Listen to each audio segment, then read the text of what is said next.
Ada dua peristiwa penting tentang Partai Demokrat dalam seminggu terakhir ini. Yang pertama, seperti yang udah bisa kita prediksi, akhirnya Partai Demokrat resmi ngasih tiket capres ke Anies Baswedan.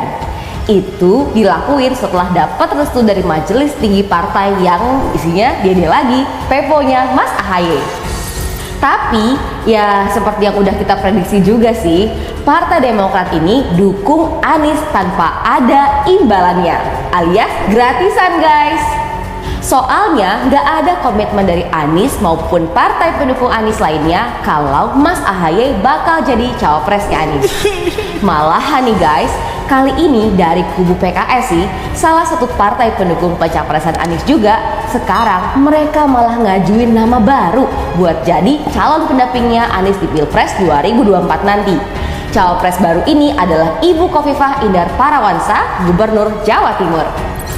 Jadi sekarang ini selain Mas AHY dan juga Pak Aher, salah seorang kader PKS yang pernah menjabat Gubernur Jawa Barat, ada juga nih nama Ibu Khofifah. Dan nada-nadanya nama Ibu Khofifah ini udah sekarang didukung sama dua partai buat jadi pendamping Pak Anies.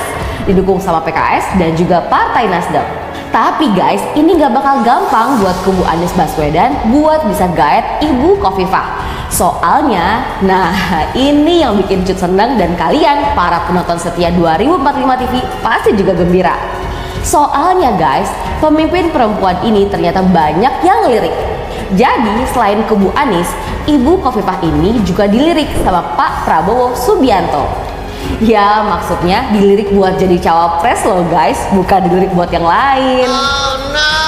Sementara itu guys, kejadian kedua yang bikin ramai soal Partai Demokrat adalah mantan ketua umum mereka Mas Anas Urbaningrum.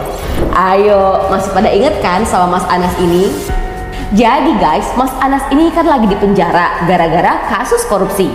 Nah, bulan April nanti sebentar lagi dia bakal bebas. Dan kabarnya setelah bebas nanti Mas Anas bakal menumpahkan dendam kesumatnya sama peponya Mas AHY, yaitu Pak SBY.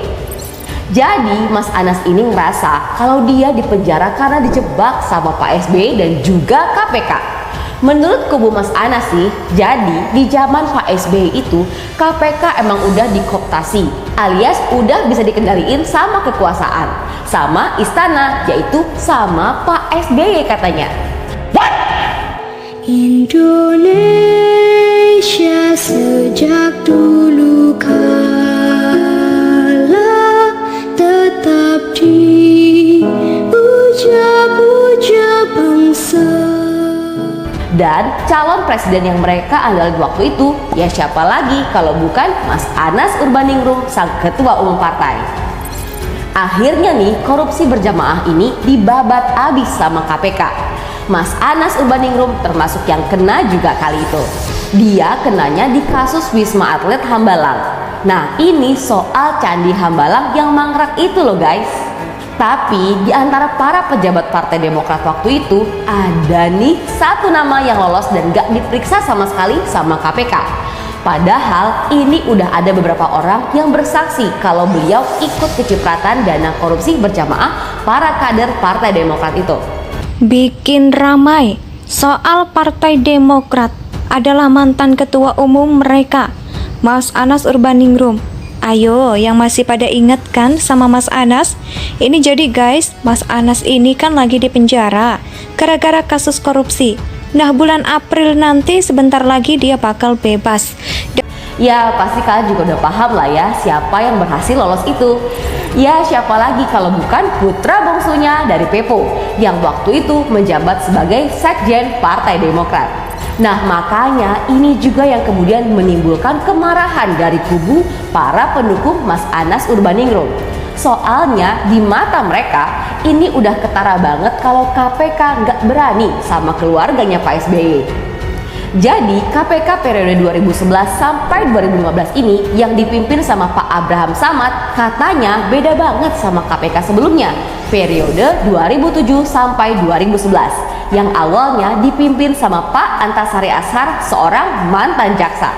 Jadi di era Pak Antasari ini KPK tuh berani banget nangkep Pak Aulia Pohan, seorang petinggi Bank Indonesia besan dari Pak SBY, ayahnya istri Mas AHY yaitu Anissa Pohan. Dan kabarnya setelah bebas nanti Mas Anas bakal menumpahkan dendam kesumatnya sama peponya Mas AHY yaitu Pak SBY. Jadi Mas Anas ini ngerasa kalau dia dipenjara karena dijebak sama Pak SBY dan juga KPK. Menurut kubu Anas, jadi di zaman Pak SBY itu KPK emang udah dikoperasi, alias sudah bisa dikendaliin sama kekuasaan, sama istana, yaitu Pak SBY. Nah, kalau di era Pak Abraham Samad, buat manggil putra bungsunya Pepo buat bersaksi aja, mereka ternyata tuh nggak berani katanya. Guys, Mas Anas Urbaningrum ini awalnya adalah anggota KPU, Komisi Pemilihan Umum.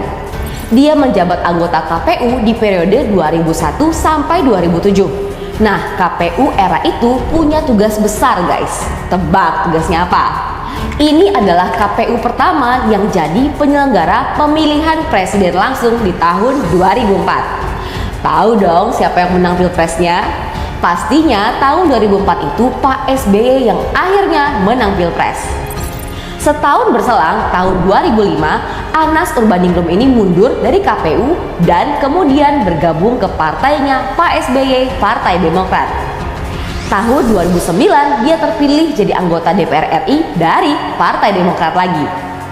Menarik ya, dari KPU langsung gabung ke Partai Demokrat, terus langsung jadi anggota DPR RI loh. Mulus banget gak sih karirnya Mas Anas ini? Tapi nggak berhenti di situ guys. Tahun 2010 Anas ini menang di pemilihan Ketua Umum Partai Demokrat. Dia berhasil ngalahin jagoannya Pak SBY sama Ibu Ani Yudhoyono waktu itu, yaitu Pak Andi Malarangge. Tahun 2011 kasus-kasus korupsi yang melibatkan kader-kader Partai Demokrat itu mulai terungkap, yaitu setelah Bendahara Umum partai itu Muhammad Nazarudin ditangkap KPK. Dari sini kasus-kasus itu mulai menyeret-nyeret nama Anas Urbaningrum. Pak SBY kala itu prihatin. Dia waktu itu prihatin banget guys, soalnya kader-kader partainya terlibat korupsi berjamaah. Gosip waktu itu sih, kader-kader Demokrat ini korupsi gila-gilaan buat ngumpulin logistik buat Pilpres tahun 2014. Nah, gimana? Udah ke-refresh dikit kan tentang korupsi berjamaahnya Partai Demokrat? Dan lagi-lagi tentang perseteruan antara Anas Urbaningrum dan Pak SBY. Nah, kisah ini April nanti bakal ada sequelnya. Bakal ada cerita lanjutannya nih setelah hampir 10 tahun prahara Partai Demokrat ini sudah berlalu. Oke, itu dia cerita soal yang lagi ramai seputar Partai Demokrat. Sekarang, yuk kita lihat pemberitaan media online sama percakapan warganet di Twitter. Tentunya cuma di Cuap Cuit pastinya.